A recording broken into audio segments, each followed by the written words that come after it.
இன்னைக்கு நான் காமிக்க போகும் ரெசிபி என்ன தெரியுமா? செவரொட்டி. இந்த செவரொட்டியை வந்து நம்ம வந்து எவ்வளவு எளிமையான முறையில் செய்வோன்றதை பார்ப்போம். சினுக்கரிக்கில் குத்தி அதை நம்ம அடுப்பில் வாட்டி அது ரத்த கசிவாக ஆக்கிட்டு அந்த பர்னர்லாம் விழுந்துட்டு அவ்வளோலாம் நம்ம கஷ்டப்பட வேணாம். ரொம்ப ஈஸியான முறையில் எளிமையான முறையில் செய்வோம். வாங்க. மாதிரி இது பார்த்தீங்களா, இதெல்லாம் வந்து நம்ம இப்படி கட் பண்ணி எடுத்துக்கிடுவோம்.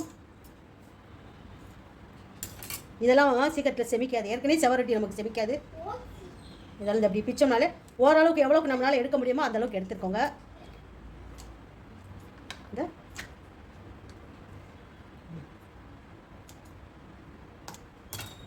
ஓரளவுக்கு எடுத்துட்டு இன்னொரு கப்பில் மஞ்சள் தண்ணி கலந்து வச்சுருக்கேன்.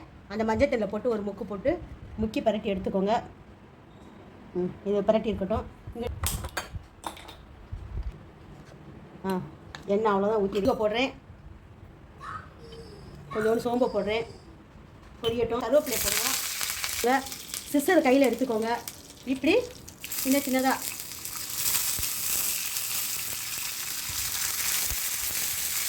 அப்படியே டேரெக்டாக இதில் இப்படி கட் பண்ணிடுங்க.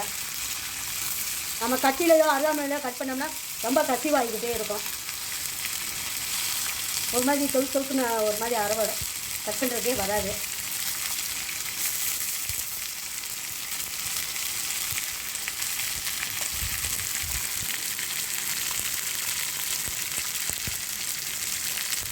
ஓகே, இதுக்கு தேவையான அளவு கொஞ்சோண்டு மஞ்சப்பொடி போட்டுக்கேன். இது என்ன தெரியுமா? மிளகு சீரகத்தூள் நம்ம முட்டைக்கு ரெடி பண்ணி வச்சுக்க பார்த்தீங்களா, அதுதான். வேறு எதுவுமே நான் போடலை இதில். அவ்வளோதான். அடுப்பை வந்து சிம்மில் வச்சு ஒரு 2 நிமிஷத்துக்கு ஒருக்கா 2 நிமிஷத்துக்கு ஒருக்கா பரட்டி விடுங்க. சீக்கிரத்தில் வெந்துடும். 10 நிமிஷத்தில் வெந்துடும். இதில் எந்த விதமான தண்ணியே நான் ஊற்றலை. அந்த எண்ணெய் ஊற்றிருக்கோம் பார்த்தீங்களா, அந்த எண்ணெய் இதிலே குறைச்சி வச்சு பரட்டி அப்படியே வேக விடுவோம். தண்ணி ஊற்றினோம்னா ஒரு மாதிரி கொலன்ற மாதிரி. நீங்களே பார்த்தீங்களா எப்படி ட்ரையாக எப்படி வெந்துருக்கு பாருங்கள்.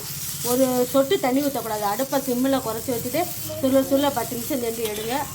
நம்மளுடைய செவரொட்டி ரெடி ஆயிடுச்சு. இது பாருங்களேன். இதே மெத்தடில் நீங்களும் செஞ்சு பாருங்கள். இது வந்து 8 பாயிண்ட்டு 9 பாயிண்ட்டு ரத்த அழுத்தம் ரத்த குறைபாடு இருக்குதுன்னு சொல்கிறவங்களுக்கு வந்து இதை வாரத்தில் 3 நாள் ஒரு 3 மாதம் தொடர்ந்து சாப்பிட்டோம்னா ரத்தம் உடம்புல கொப்பளிச்சுக்கிட்டு வரும். அவ்வளோ ஊறும், அவ்வளோ நல்லது. குழந்தைகளுக்கெல்லாம் நீங்கள் நல்லா கொடுக்கலாம். சின்னவங்களை வந்து பெரியவங்க வரைக்கும் கொடுக்கலாம். நல்லா முட்டை பொரியல் மாதிரி ரத்த பொரியல் மாதிரி குழந்தைகள்லாம் விரும்பி சாப்பிடுவாங்க. நேர்களே, இதை நீங்களும் செஞ்சு பாருங்கள். செஞ்சு பார்த்துட்டு லைக் பண்ணுங்கள், சப்ஸ்கிரைப் பண்ணுங்கள். நன்றி, வணக்கம். நெக்ஸ்ட் வீடியோவில் சந்திப்போம். பை.